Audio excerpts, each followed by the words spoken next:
ये जो है एक मुहिम चला के दिखाना चाहते हैं कि जैसे वो कंगना राणावत को तो कहेंगे झांसी की रानी है, चाहे उसकी फोटो अभी हम बिकनी में देख रहे हैं, उसको कहेंगे माता सीता बनेगी।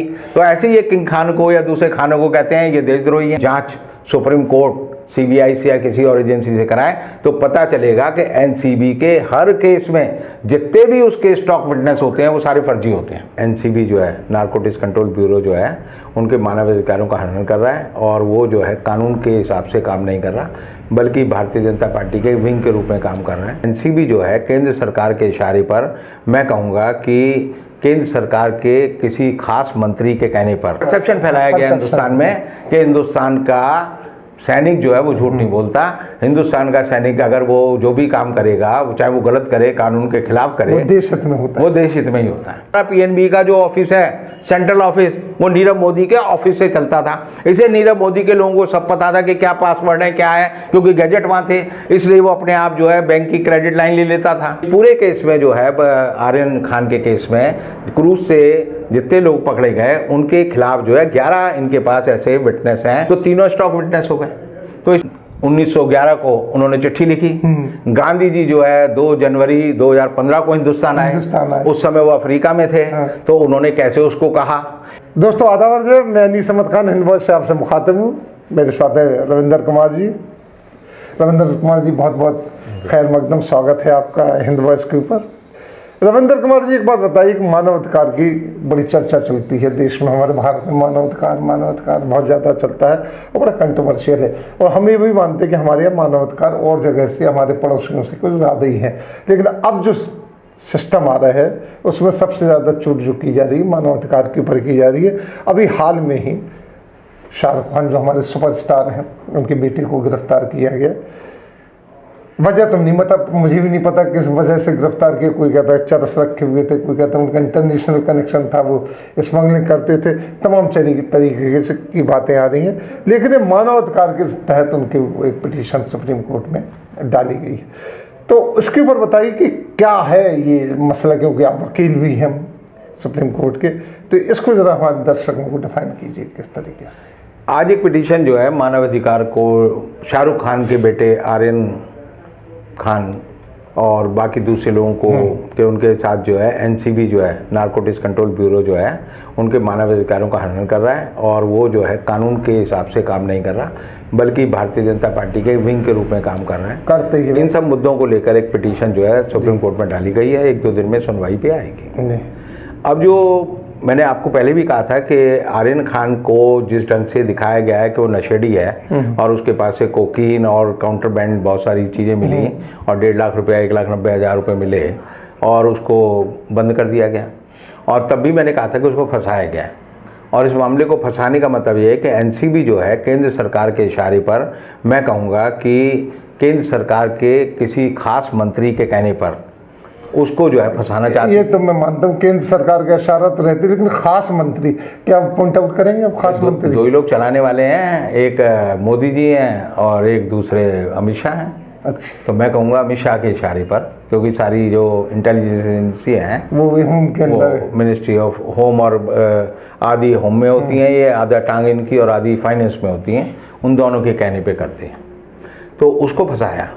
अब फंसाने का सबसे बड़ा प्रमाण मैंने पिछली बार भी बताया था कि जो 2 इन्होंने गवाह खड़े किए और इन्होंने कहा कि एक तो जो है भानुशाली है, जिसको इन्होंने बताया कि वो भारतीय जनता पार्टी का उपाध्यक्ष है जी, मनीष भानुशाली। हाँ। और एक किरण है। अब किरण जो है वो गोसावी, वो भी जो है एक अपराधी है, लेकिन भारतीय जनता पार्टी का समर्थक है। और तीसरे एक सज्जन और इसमें कूद गए। अच्छा, वो है फ्लेचर पटेल। फ्लेचर पटेल का कहना ये है कि मैं जो हूँ, जो समीर वानखेड़े है उसको बचपन से जानता हूँ। अच्छा। समीर वानखेड़े जो जोनल डायरेक्टर हैं एनसीबी के, उनके साथ जो है वो कहता है कि मेरे उसकी माँ से भी बड़े अच्छे संबंध थे, पिताजी से भी थे, हमारा पड़ोसी भी था। उसकी बहन जो है यास्मीन वानखेड़े, वो कहती है कि मैं जो है फ्लेचर पटेल को राखी बांधती हूँ, तो वो भाई बहन भी हो गए। यानी कि आप देखिए समीर वानखेड़े और जो फ्लेचर पटेल है, दोनों एक ही राखी बंधवाते हैं, तो दोनों राखी बंध भाई भी हो गए। अब फ्लेचर पटेल को ये एक गलतफहमी है कि वो ये सिद्ध करने में लगे हुए हैं कि मैं आर्मी से रिटायर्ड हूँ, इसलिए मैं कोई भी बकवास करूँगा तो कानून को माननी पड़ेगी, क्योंकि हिंदुस्तान का सैनिक झूठ नहीं बोलता। ये परसेप्शन फैलाया गया हिंदुस्तान में कि हिंदुस्तान का सैनिक जो है वो झूठ नहीं बोलता। हिंदुस्तान का सैनिक अगर वो जो भी काम करेगा, चाहे वो गलत करे, कानून के खिलाफ करे, वो देश हित में होता है। वो देश हित में ही होता है। और देश हित एक होता है कि देश हित का मतलब है भाजपा का हित। भाजपा का। तो उसने ये कहा कि भाई मैं तो कई बार गवाह दे चुका हूँ, और नवाब मलिक जो कि एनसीपी के मिनिस्टर हैं, उन्होंने उसका नाम लिया और बताया कि 3 मामलों में वो जो है इनका जो है स्टॉक विटनेस, उन्होंने ये शब्द इस्तेमाल नहीं किया, लेकिन हम लोग अपने कोर्ट में इस्तेमाल करते हैं कि पुलिस के पास स्टॉक विटनेस होते हैं। अच्छा। कि अगर कोई ना मिले तो वो अपने ही आदमी को खड़ा कर देते हैं। और मेरे पास ऐसे कई उदाहरण है कि दिल्ली में कई केसों में 52 केसों में एक ही आदमी स्टॉक विटनेस रहा। जैसे आप टीवी वगैरह वाले लोग हैं ना, तो उनके पास स्टॉक शॉट होते हैं कि भेड़ का शॉट जाना है तो खड़ाक से निकाला जी, ये शॉट आ गया। ये गाने का शॉट दिखाना है, जंगल का शॉट दिखाना है तो स्टॉक शॉट होते हैं। तो ऐसी एनसीबी के पास भी स्टॉक विटनेस है। और स्टॉक विटनेस के बारे में अगर ये बता दिया जाए कि ये गवाह जो है स्टॉक विटनेस है, तो उसकी सारी गवाही जो है एक तरह से अविश्वसनीय हो जाती है। कोर्ट भी बैन कर देता है। जब भी किसी को विटनेस बनाते हैं कोर्ट में, जब वो एक अपना पर्चा तैयार करती है कोई भी सीआरपीसी में कोई भी एजेंसी, तो बताती है कि हम वहाँ गए, हम फलानी जगह गए, वहाँ पर हमने पब्लिक के लोगों से कहा कि क्या आप हमारी मदद देने के लिए इस केस में गवाह बनना पसंद करेंगे। और जब वो बताते हैं तो वो आदमी तैयार हो जाता है। तैयार होने के बाद ये तरीका है कि पहले हम उस आदमी को कहते हैं तू हमारी तलाशी ले, वो तलाशी होती है, फिर वो स्टॉक विटनेस की तलाशी होती है। रूटीन का वो है, रूटीन है बट कंपलसरी है। कंपलसरी है, मतलब फॉर्म भरा जाता है उसमें। जी हाँ, ये कंपलसरी है, उसमें प्रोसीजर लिखा है सीआरपीसी में पूरा इसका। और जो जिसके घर रेड डाली जाती है वो दोनों की तलाशी लेता है, वो कहता है हाँ जी मैंने तलाशी ली, इनके पास कुछ नहीं मिला। उसके बाद वो जो भी तलाशी होती है वो होती है, जब्ती वगैरह सब होती है। उसके बाद वो कहते हैं कि जब हम प्रीमिसेस छोड़ते हैं तो वो कहते हैं आप हमारी तलाशी दोबारा लो, कि हम आपका और कोई सामान नहीं ले जा रहे हैं, नहीं तो अगला कह देगा जी मेरा सामान चोरी करके ले गए। तो ये 3 बार उसकी वो होती है। अब जब समीर वानखेड़े उसको जानते ही हैं, फ्लेचर पटेल को, जब वो जो है गोसावी को जानते ही हैं, जब वो जो है भानुशाली को जानते ही हैं, तो तीनों स्टॉक विटनेस हो गए। तो इस पूरे केस में जो है आर्यन खान के केस में क्रूज से जितने लोग पकड़े गए उनके खिलाफ जो है 11 इनके पास ऐसे विटनेस हैं जो इंडिपेंडेंट विटनेस कहते हैं, लेकिन इंडिपेंडेंट भी नहीं है, इम्पार्शियल भी नहीं है। इनका एक माइंडसेट है, ये पुराना रिलेशनशिप है इनका, और ये डिपार्टमेंट के अर्ध अधिकारी हैं। यानी एक तरह से होता है जैसे हमारी एक आईपीसी में लिखा जाता है कि हर नागरिक जो है वो पुलिस है और पुलिस वाला नागरिक है। तो सेक्शन 41 में इस तरह की एक प्रोविज़न हमने कर रखा है। तो उसी तरह वो जो है एक तरह से ये अब तीनों जो है मैं समझ सकता हूँ कि इनको जो है जानबूझकर अगर इनकी जांच सुप्रीम कोर्ट सीबीआई से या किसी और एजेंसी से कराए तो पता चलेगा कि एनसीबी के हर केस में जितने भी उसके स्टॉक विटनेस होते हैं वो सारे फर्जी होते हैं। और वो इसलिए होते हैं क्योंकि आप देखिए कि देश में 3000 किलो हेरोइन जो है अडानी के पोर्ट पर मिली, उसका कोई जिक्र नहीं है पूरे देश में। ना जिक्र किया अडानी ने पोर्ट पे पाकिस्तान, ईरान, अफगानिस्तान से आने वाला सामान बैन कर दिया। आप देखिए एक भी आदमी गिरफ्तार नहीं हुआ सर, सामान तो बैन कर दिया। अरे एक आदमी तो गिरफ्तार होना चाहिए, चाहे आप किसी एक मजदूर को ही गिरफ्तार कर लो। एक आदमी 3000 किलो हेरोइन इस देश के तट पर आती है, उतरती है अडानी के पोर्ट पर, हैदराबाद के लिए चली जाती है, और उससे पहले भी पता चलता है कि 3000 किलो फिर आई, पहले आई और वो भी चली गई, बट गई, कहाँ चली गई उसके लिए अभी तक एनसीबी ने कोई गिरफ्तारी नहीं की। यानी कि पूरा का पूरा मीडिया जो है आर्यन खान के ऊपर तो बता रहा है, जिसको फर्जी तरीके से फंसाया गया, मैं अभी भी कह रहा हूँ, उसके ऊपर तो ये दिखा रहे हैं कि ये सबसे बड़ा धूर्त, सबसे बदमाश, सबसे ययाश है। और अडानी के पोर्ट पर जो आई, जिसकी सारी हैंडलिंग अडानी पोर्ट करता है, कस्टम की सारी हैंडलिंग जो है अडानी करता है वहाँ जी, कस्टम के किसी ऑफिसर की हिम्मत नहीं है। मैं आपको बताना चाहता हूँ कि जब पीएनबी का घोटाला हुआ तो मेरी पीएनबी के चेयरमैन के यहाँ ऑफिस में एक जनरल मैनेजर था शर्मा जी, उनसे बात हुई तो मैंने कहा होता क्या था, बोला जी हमारा चेयरमैन जो है नीरव मोदी के ऑफिस में जाकर जो है अपनी जो है बोर्ड ऑफ डायरेक्टर की मीटिंग करता था, और वहां पर मोदी जी का फोन आया कि ये नीरव मोदी हमारे भाई हैं। तो उसने कहा कि हम जो है हमारा पीएनबी का जो ऑफिस है सेंट्रल ऑफिस वो नीरव मोदी के ऑफिस से चलता था, इसलिए नीरव मोदी के लोगों को सब पता था कि क्या पासवर्ड है क्या है, क्योंकि गैजेट वहाँ थे, इसलिए वो अपने आप जो है बैंक की क्रेडिट लाइन ले लेता था। तो इस देश में मैंने उस आदमी को समझाया कि तू ये सारी जो बात बता रहा है सीबीआई को, सीबीआई वाले अभी तो तेरे को पुचकार रहे हैं, लेकिन जब फाइनल चार्जशीट बनाएंगे तो तेरे को जो है इसमें अक्यूज बनाएंगे। और जब आखिरी दिन उस चार्जशीट बनी तो वो अक्यूज बन गया। आज भी मुझे कहता है भाई साहब आपकी बात मैं मान लेता, मैंने मान कैसे लेता, ये तो जो सीबीआई वाले हैं ये उतने ही बदमाश हैं जितने आरएसएस के जितने लोग हैं। ये पहले औरत को पटाते हैं फिर उसका रेप करते हैं, यही सीबीआई करती है अपने गवाहों को बचाने के लिए, अपराधियों को बचाने के लिए सारे सच को झूठ और झूठ को सच में बदल देती। मेरे जीवन का अनुभव आज तक यही है। वैसे आपने जो आरएसएस की बात की तो आरएसएस सच को झूठ बदलने में बड़ा माहिर है। आजकल वो सावरकर को सबसे बड़ा राष्ट्रहित में खड़ा कर रहा है। देखिए राजनाथ सिंह के बारे में मेरे मन में थोड़ा बहुत सम्मान था। मैं मानता था राजनाथ सिंह और जो दूसरे हमारे सड़क परिवहन मंत्री नितिन गडकरी कि ये गलत लोगों में फंसे हुए हैं, लेकिन राजनाथ सिंह के बारे में मैं आज कह सकता हूं कि राजनाथ सिंह भी उतने ही मूढ़, जाहिल या झूठे हैं जितने बाकी लोग हैं। उन्होंने कह दिया कि गांधी जी के कहने पर सावरकर ने माफ़ी की चिट्ठी लिखी। अब सब आंकड़े सारे आ गए कि 11 जुलाई 1911 को सावरकर जो है अंडमान जेल गए। जी। और उसके बाद 29 अगस्त 1911 को उन्होंने चिट्ठी लिखी। गांधी जी जो है 2 जनवरी 2015 को हिंदुस्तान आए। उस समय वो अफ्रीका में थे। तो उन्होंने कैसे उसको कहा, लेकिन ये क्या है कि सावरकर को मोबाइल फोन से कहा हो। नहीं, जहाँ तो देखो मोबाइल फोन अगर हो सकता है तो ये कोई फिर कहेंगे जी उन्होंने कोई मंत्र शक्ति का प्रयोग किया या कोई हवन किया होगा कि उसकी बुद्धि फिर जाए, या हो सकता है कोई अपना शैतान भेज दिया हो या कोई अपना दूत भेज दिया हो, ये तो हो सकता है। लेकिन गांधी जी के बारे में इस तरह का कोई प्रमाण नहीं मिलता।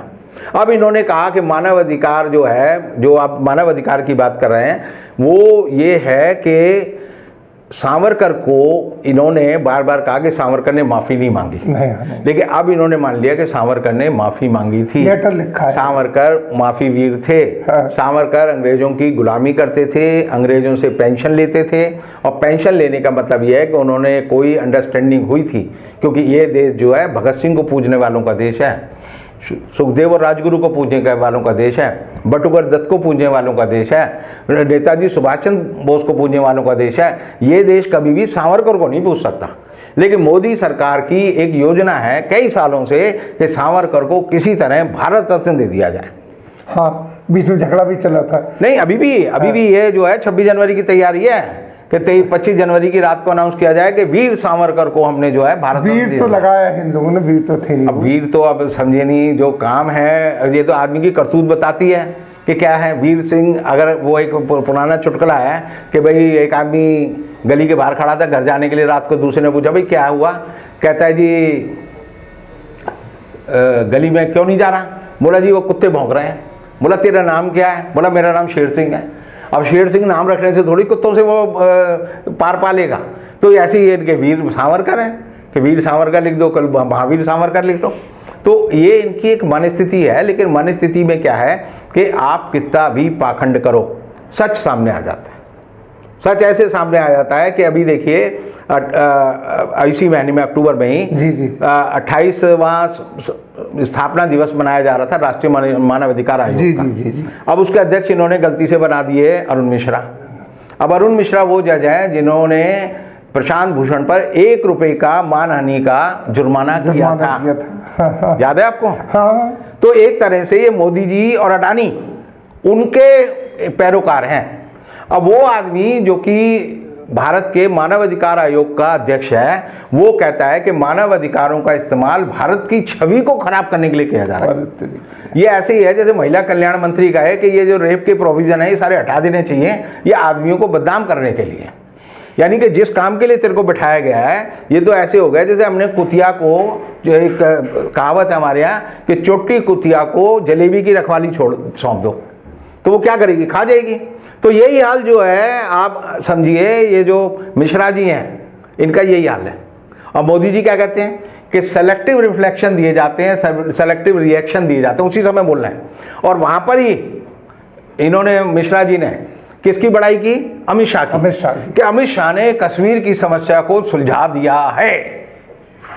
अब कश्मीर की समस्या को मैं आपको कह रहा हूं कि कश्मीर की समस्या सुलझी है, उलझी है, खतरनाक हुई है, खराब हुई है, उसके लिए अगर कोई आदमी जिम्मेदार है तो वो अमित शाह है, क्योंकि उसे कहा सुलझाने का सारा श्रेय अमित शाह का है। एक कुछ खबरों अखबारों में ये खबर आ रही कि ये केस जो है आर्यन वाला, शाहरुख खान चूंकि पैसे वाला भी है, बहुत कई बिजनेस भी हैं उसके, सारे कुछ है, अंबानीज वगैरह से उसके बड़े अच्छे रिलेशन है, तो ये पूरा का पूरा होम मिनिस्ट्री से उसको फंसाने की यानी मतलब अमित शाह जी उसके आरएसएस के पास टारगेट होते हैं, प्रतीक होते हैं, ये प्रतीकों की राजनीति करने वाले हैं। तो आर्यन खान जो है, क्योंकि शाहरुख खान का बेटा है, शाहरुख खान एक हिंदुस्तान का सुपरस्टार है एक तरह से, और वो जो है किंग खान के नाम से जाना जाता है। तो हिंदू मुसलमान वो नहीं है, आरएसएस के खान में तो है। जैसे उसने फिल्म बनाई कि आई एम खान, तो उसका पूरा विरोध किया इन्होंने।